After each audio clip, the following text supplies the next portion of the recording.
It's 6:07 p.m. on May 16th, 2022. We're going to reach out to Joe. I just got a Facebook message that he is available to talk right now. So this is the way that it is as it happens. Hey, CT, how are you? Do you want to talk on this line? Do you want to do the thing that we were so they're not listening to us in Russia? Oh, yeah, it's probably better since this. Yeah, let's do Signal. Can you record on that? Yeah. Okay. Yeah, just give me a buzz back, all right? Okay, all right. I'll call you. Thanks, buddy. Oh my God! Just to get to you, I had to go through 3 levels of questions. Oh my God! We like to keep it secure. Oh my as we can. So I'm not going to ask how you are because that's like asking someone who has lost a family member. First of all, I'm amazed at what is going on over there, and the strength of the belief in that nation is just through. It's. I think we're living biblical times. Do you feel that? Well, I feel it's certainly a time of consequence, and at the very least, many strong comparisons to what happened in the late 1930s, and the way I think many of us have studied that time, and we should look at it more. And I once was mentored by I knew Winston Churchill's last private secretary, and so I some connection to that history, and. I know we need more Churchills right now in these days. They're there, but why are they afraid to speak? You know that's true. Well, and first, let me say why. As we speak now, at this moment, we are in an air raid alarm here in Lviv, and what time is it now? It's 10 after 1, probably for the past 40 minutes, but very unusually, the siren sounds for about 10 minutes, and as soon as the siren finished sounding, the first strike was heard, which has never happened before, that so quickly, and very loud explosions. And we had Sunday morning, so 2 days ago, after a week of silent skies, we also had explosions, and they shook my building, which is the first time that's happened. And so after a week of things calming down, there's a new seriousness. But we've seen what's happened in Mariupol. I think much of the world has seen that, and all along the eastern front of Ukraine, that the Russians have targeted civilians, and this is absolutely serious and a genocide. But also, you see the Finns and the Swedes. The Finns have an 800-mile border with Russia, and they are begging now in Sweden, which has been neutral since the 18th century. In fact, the last time they were neutral, they were trying to invade this land where Lviv is, but they were begging to get in NATO. And if you look at how Germany and especially France are very careful how they speak about Russia, and how President Macron has said this is not genocide, and it's a brotherly war.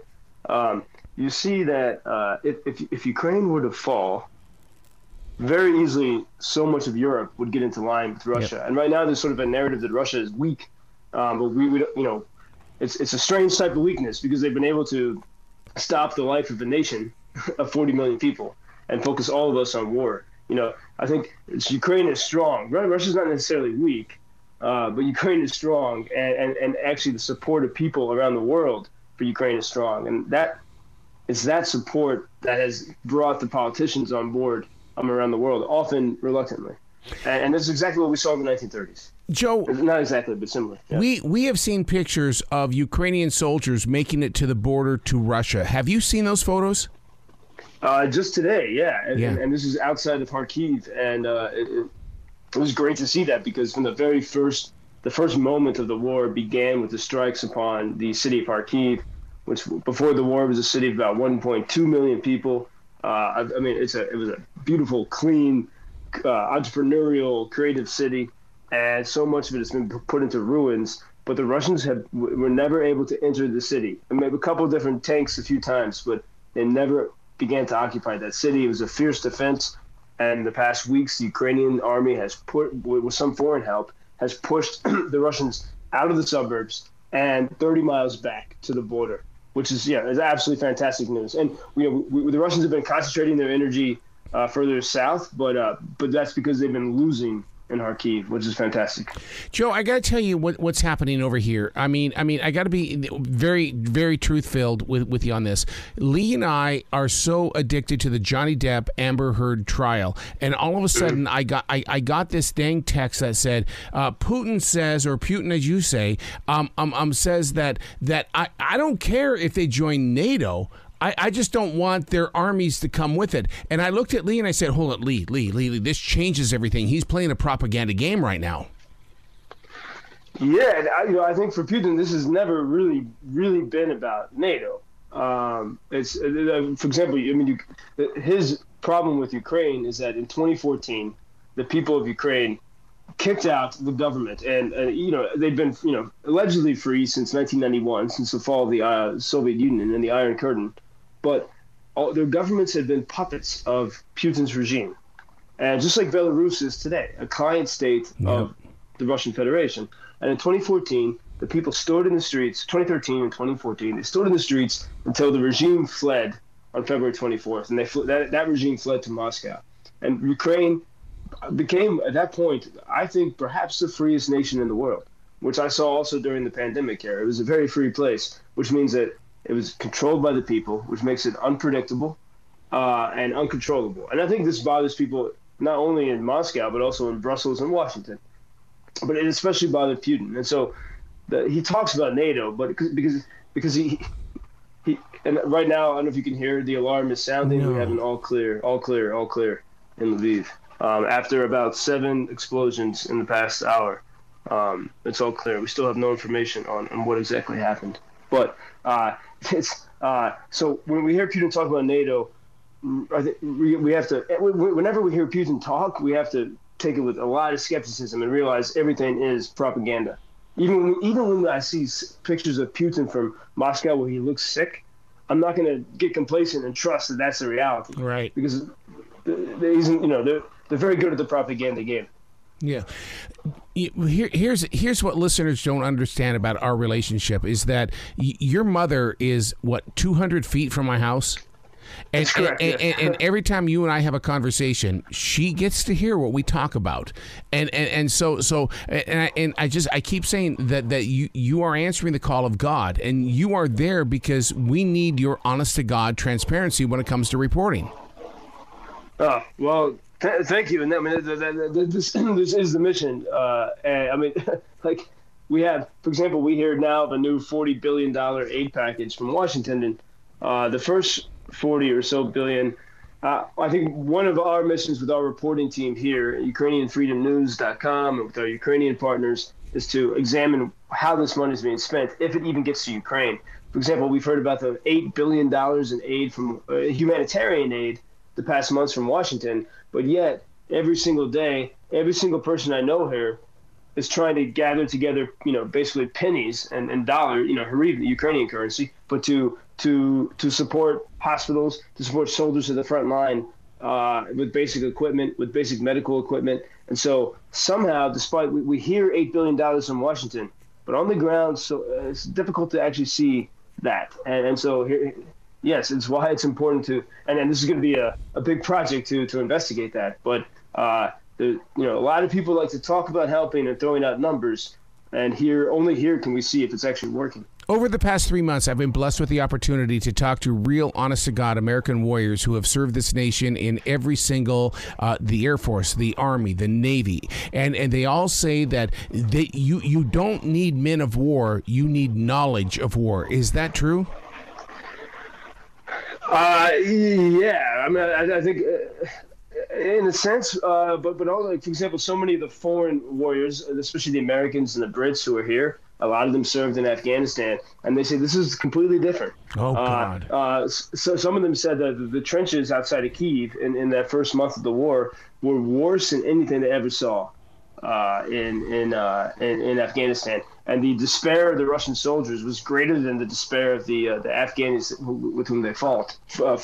So there are some major differences. And the other difference is that this is quite different from Afghanistan and Iraq, which I think one reason why a lot of Americans are reluctant to support Ukraine when it comes to, fiscally, is because of 20 years in Afghanistan. But this is a nation where everyone here agrees that they want to be Ukrainian and they want to be free. There's no hearts and minds that have to be won over.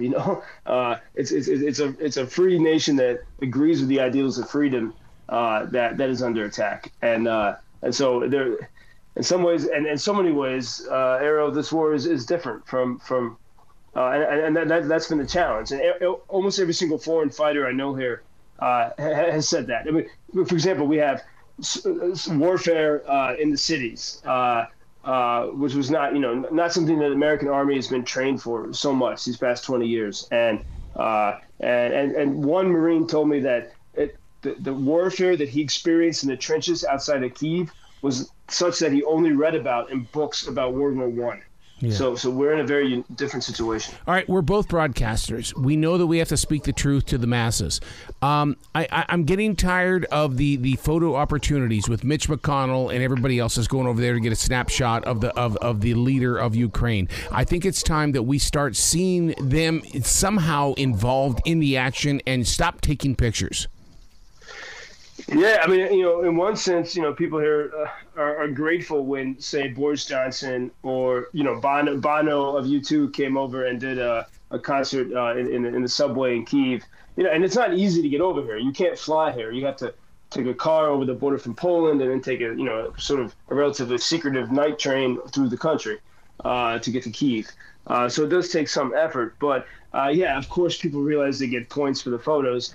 The positive part of that is that because the politicians know and the celebrities know that the people of the world support Ukraine.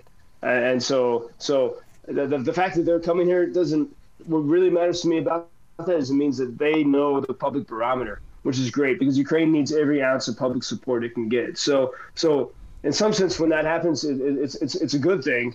And it shows that Ukrainians have made progress. I mean, no one would have, Boris Johnson a few weeks ago walked the streets of Kyiv, Jeez. And he said, well, "I'm 100% with you," but he would not have done that in March when things were scarier, right, And right. so it's not really. So these people are not 100% with Ukraine, but they're at least 65, which is better than nothing. Joe, I sent you photos. 4-5 block area of all the flags that people are flying in our area. You grew up here. I watched you grow up. This entire community is embracing Ukraine. What did you feel when I sent those photos to you? I mean, it's surreal, and you feel like you're in some strange. After we all went through coronavirus together, and now we go through this moment, and then to see this. And maybe the coronavirus lockdowns and such prepared everyone for this moment of solidarity. But it's very hard to believe, but also extremely encouraging. And as long as this continues, I hope we still see, because those little signs are manifestations that people are paying attention. Like even amid the Johnny Depp Amber Heard trial, that people are still paying attention to Ukraine and are not forgetting what's happening here, because. The goal of Russia, but even I think of a lot of elite regimes around the world. I mean, Ukraine's revolution of 2014, I hope more and more people study it. If you watch the Netflix documentary Winter on Fire, you can really see what happened to that moment. But what's really important is what happened since then, these past 8 years. You had a democracy that was really governed by the people. And a lot of powerful interests would like to see that dismissed from the world. Oh my God! I mean, Bono was just over there with you too. Holy crap! I mean, people are getting in there to make their statement. I mean, this is so 1968 to 70 all over again. Yeah, but I think we see lots of those parallels, and I mean, you saw. I don't know how much Americans pay attention to the Eurovision contest, but right. Ukraine. Yeah, and a band from Ukraine won. And if you listen to the music from all the other countries, some of it very lovely, but Ukraine's music had an extra layer of soul, and it's not just because that music was written before this war started. These past 8 years, Ukraine has lived under the threat of Russia, and that has opened up creativity here because people knew they had limited time, and just like we saw in the 60s in, say, Czech Republic, or when people know their time, when they really know their time is limited and they live under existential threat and they live in an oppressive situation, but they have enough free space to create. You get the best art. And that's why there are some, and that's what we saw with the Eurovision victory. That it's that's one of the good things that comes out of living in such a difficult time. And so, yeah, it does feel, in a sense, I suppose, like 1968. As a journalist, when you hear the threats of nuclear war and stuff like that, do you just go, whatever? Okay, I guess I gave my time, whatever. Well, no, I mean, just like tonight, we listen to every noise here now and analyze it and smell the air and say what's happening with every sound we hear. And, there are concerns about that. We don't know what the madman in the Kremlin will do. But we're here still. And this is where, the West is not so strong. I mean, it's deeply afraid and terrified. Right. And so every time we talk about the weakness of Russia and then we see those think pieces about how weak Russia is, we need to even say who might be weaker. It might be the Elysee Palace. It might be the government in Berlin, and maybe even Washington. And this is like, why else are the Swedes and the Finns scrambling? Swedes, after 300 years of neutrality, scrambling to get inside NATO because they see if you're not in NATO, there's big problems, and they're terrified. They're terrified of Russia. Are you terrified? No. Only there was. I had that feeling the first day of this war, and then I would say a little inkling of it May 9th before Putin's big holiday. Everyone had a little bit of terror. Yeah, that was the day I feared. Yeah, but then we had an extremely calm week, and now we're in this. It's a different type. Like there's an immediate fear. I mean, at February 24th, where we were all gathering together that first day of the war, all my friends, everyone I knew here, and I imagined Russian tanks coming down the streets in a few days. But now the fear is sort of it's this deep fear of like realizing that our lives have changed and how long that this is going to continue. This life of say no weekends, this life of never always listening to every noise and being ready to go into shelter if you have to. How long is that going to continue? And how do you build your life in such a framework? So it's not this overcoming like panic fear, but it's this deep, sort of sad fear of why is this the reality and how long will it continue? I saw a story a couple of weeks ago based on that. I cannot hear past this microphone, but you can hear 4 blocks away. Is that true? Well, yes. I mean, especially tonight, at nighttime, there's curfew in Ukrainian cities. And so the city, and even now in between the explosions, explosive noises tonight, the city dead silent. And a couple days ago, I heard the birds, but it's too early in the morning for the birds. So tonight, the city, in between the explosive noises, is absolutely silent. And yes, you hear every. I mean, I will say sometimes I wake up thinking I've heard the air alarm, and it was only in my dream. Oh, Jesus! Other times I wake up because I've actually heard it. So it does mess with our minds, of course.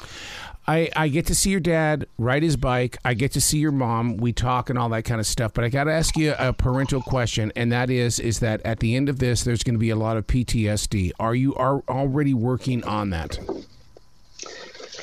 Yeah, I think. There'll be a lot for everyone in this country, and you hear from people. Almost every foreign fighter I know who's here in Ukraine came here because they couldn't sleep at night until they came here to do something. Right.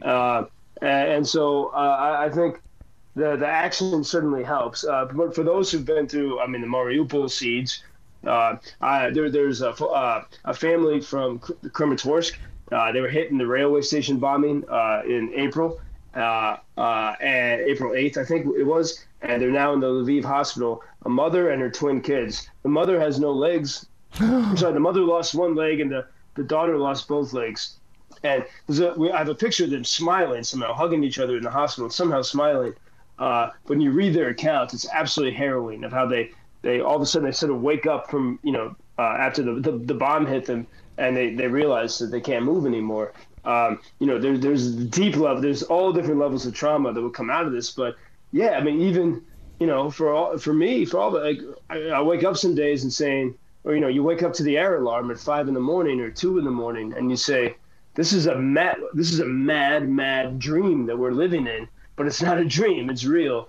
And there's trauma in the moment. And right now, I don't really think once there's victory for Ukraine, and which really means victory for the free world, sure, there will be some PTSD, but the whole world will be there to figure it out with everyone and talk about it. And wow, my worst fear is that Taiwan is next, and that we will use the experiences of what's going on in Ukraine to train our soldiers to prepare for Taiwan.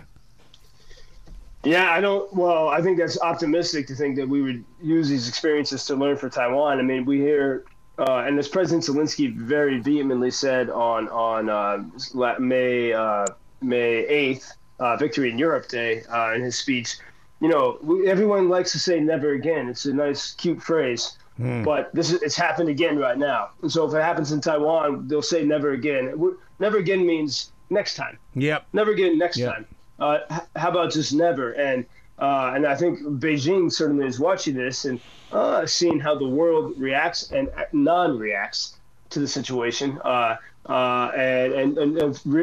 figuring out how much they can get away with in taking Taiwan. And Taiwan is a free nation where with a culture similar to mainland China, just like Ukraine is a free nation with a very different culture from Russia, but also with many Russian speakers in this country. And Moscow was terrified of a free country where people speak Russian. Yep. And Beijing is terrified of a free country where people speak Mandarin. And so Taiwan and Ukraine are similar. And yes, we have to pay. China, we know China wants to do something there, and we got to keep watching because China and Russia are allies. And we have to realize that. It's such a changing time, but the thing about it is that you are there to document it. I always look at you as being that reporter that did the Hindenburg. You were there. You are there. You are going to be heard. I mean, the soldier that was singing that you posted this past, it was today that it posted on my Facebook page. I mean, you are documenting the actual process of human victory. Well, Aaron, I love how you put that because that's very hopeful. That this is the process. Wow, it's a very beautiful way to put it. This is the process of human victory, and I'm going to make that my motto here and share it with all of my colleagues because that is it. And it's down. It's that soldier singing. He was in the steel plant in the city of Mariupol. That almost all of it has fallen now into Russian hands. Since March 20th, they've been under siege, and he's part of the last holdout. In that nightmare in the steel plant, and he was singing the song that won Eurovision. And you look at that. I look at the smiles in the faces of the family that lost their legs and some of their fingers and hands, and they were still smiling. So this is a story of human victory. And yeah, and I've been here since I got stuck here when the pandemic started, March 2020. So I had the benefit of seeing just how happy and free and prosperous a nation this was. But before this war, and so I can feel the pain of this, of how awful this is, but and that's even more the reason why. I'll make this my explicit mission to chronicle the story of human victory. People don't understand that during the pandemic, during the global lockdown, we were playing video games together in each of our locations. I mean, people don't understand that it's like, oh my God, you were in Ukraine, I was in the United States, and there were people around this area that all participated in this Zoom, or was it Kazoo or whatever it was? We were playing games, man. Yeah, it's so hard to remember that. Yeah, we had. I mean, it seems like 1,000 years ago, and so in part, we long. I can long for that time. It was an innocent time and a peaceful time, and just afraid of a virus. And I remember that. Yeah, I played with people from Charlotte and your friends from elsewhere. And now there's no. I mean, I haven't even read a page of a book since February 24th. Wow. There's no time for such games,